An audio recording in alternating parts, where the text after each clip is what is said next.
Hello बच्चों, let's see this question. Assertion कह रहा है NF3 is weaker ligand than NCH3 whole thrice, और रीजन कह रहा है कि NF3 ionizes to give F minus ions in aqueous solution। और असर्शन रीजन के बेसिस पे उनके सही होने, गलत होने और एक्सप्लेनेशन के बेसिस पे जो चार कन्वेंशनल ऑप्शंस होते हैं वो हमारे पास गिवन है। तो चलिए बच्चों, इस क्वेश्चन को सॉल्व करते हैं। और सबसे पहले तो ये देखते हैं कि इस क्वेश्चन को सॉल्व करने के लिए हमारे पास कौन से की कॉन्सेप्ट की जानकारी होना जरूरी है। नाउ देखिए, ये जो हमारे पास सवाल है ना, ये बेसिकली NF3 के बेसिस NF3 के बारे में है। ठीक है, तो NF3 की प्रॉपर्टीज हमें पता होनी चाहिए।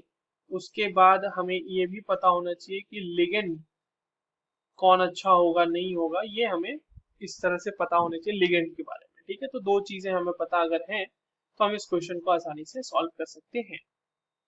आइए NF3 और NCH3 होल थ्राइस को देख लेते हैं। अब अगर हम NF3 को ड्रॉ करें बच्चों, तो नाइट्रोजन होता है, इसके साथ फ्लोरीन है, तीन फ्लोरीन लगे हुए होंगे और इसके ऊपर एक लोन पेयर होगा, राइट। वहीं पे अगर हम NCH3 को ड्रॉ करें तो वो भी कुछ इस तरीके का होगा और यहाँ पर भी लोन पेयर होंगे। अब एक चीज समझिएगा यहाँ पे, क्योंकि फ्लोरीन की इलेक्ट्रोनेगेटिविटी नाइट्रोजन से ज्यादा है तो ये इलेक्ट्रॉन्स को अपनी तरफ खींच रहा होगा।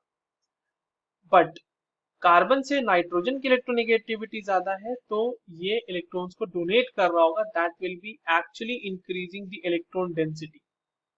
ठीक है, तो इलेक्ट्रॉन डेंसिटी अगर हम देखें तो यहाँ पे इंक्रीज कर रहा है, जबकि यहाँ पर इलेक्ट्रॉन डेंसिटी क्या होगी, डिक्रीज करेगी, राइट। तो जहां पे ज्यादा इलेक्ट्रॉन डेंसिटी हो गया वो उतना ज्यादा डोनेटिंग एबिलिटी रखेगा।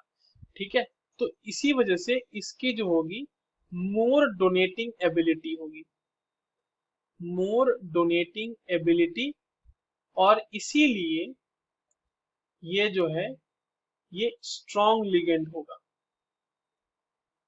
ठीक है, स्ट्रॉन्ग लिगेंड होगा, या फिर आप इसको इस तरह से बोल लीजिए कि यहाँ पे इलेक्ट्रॉन डेंसिटी कम है इसीलिए लेस डोनेटिंग एबिलिटी, और इसकी वजह से ये एक वीकर लिगेंड होगा। ये तो हम समझ गए, ठीक है। दूसरी चीज हमसे ये कही गई है कि NF3 जो है वो हाइड्रोलाइज कर जाता है वाटर में। तो देखिए, NF3 जो होता है वो हाइड्रोलाइज नहीं करता है, डजंट हाइड्रोलाइज इन वाटर। ठीक है, अगर इसी की जगह पे NCl3 होता तो वो वाटर के साथ रेडियली रिएक्ट करता, वहां से फॉर्म करता अमोनिया और साथ ही साथ फॉर्म करता HClO। ठीक है, अब अगर हम इसमें बैलेंस करना चाहें अपने इक्वेशन को तो हम इस तरह से इसको बैलेंस कर सकते हैं, राइट। तो ये हमारा इक्वेशन बैलेंस हो गया। अब सबसे बड़ी बात है कि ये NF3 हाइड्रोलाइज क्यों नहीं किया। इसके दो कारण हैं। एक तो नाइट्रोजन और फ्लोरीन के बीच का जो बॉन्ड है वो बहुत ज्यादा पोलर नहीं है।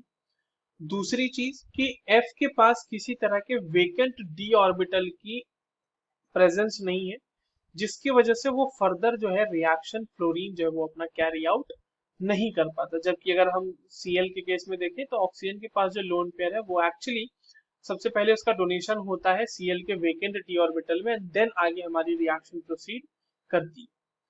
तो अब एसर्शन की तरफ अगर हम देखें तो एसर्शन तो हमारा सही स्टेटमेंट है, NF3 वीकर लिगेंड है। बट रीजन हमारा यहाँ पे गलत हो जाता है। रीजन हमने देखा कि NF3 जो है वो हाइड्रोलाइज करता ही नहीं है। तो हमारा जो करेक्ट आंसर हो जाएगा इस क्वेश्चन के हिसाब से वो हो जाएगा assertion is true but reason is false, that is the option third. I hope you understood this well. All the very best.